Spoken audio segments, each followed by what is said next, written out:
एक रात रीता अपने ऑफिस से अपने घर जा रही थी। उस वक्त रात के 10 बज चुके थे। रीता काफ़ी देर तक रेलवे स्टेशन पर बैठी थी।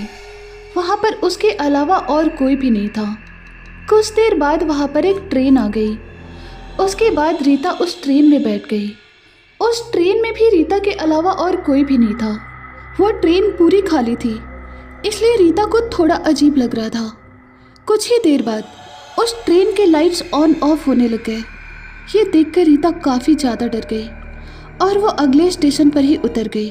उसके बाद उसने टैक्सी से ही घर जाना सही समझा और वो टैक्सी से सफ़र करने लगी। और उसके साथ ट्रेन में जो कुछ भी हुआ वो सब उसने उस टैक्सी ड्राइवर को बताया।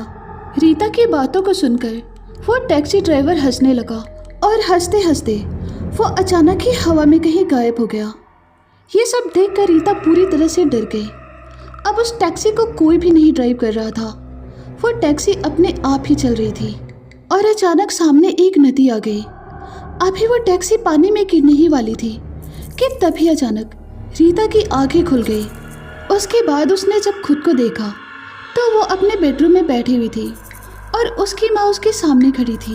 अपनी माँ को देखकर रीता ने कहा, माँ, मैंने एक बहुत बुरा सपना देखा। रीता की इस बात पर माँ ने कहा, तुम डरो मत बेटा, ट्रेन में लाइट्स फ्लिकर और टैक्सी ड्राइवर कभी गायब नहीं होते।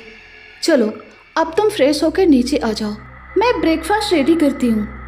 ऐसा कहकर माँ वहाँ से चली गई। कुछ देर बाद रीता वहाँ आई और ब्रेकफास्ट करने के लिए डाइनिंग टेबल पर बैठी थी। लेकिन तभी उसे अपनी माँ की एक बात याद आ गई। एक मिनट, माँ को मेरे सपने के बारे में कैसे पता?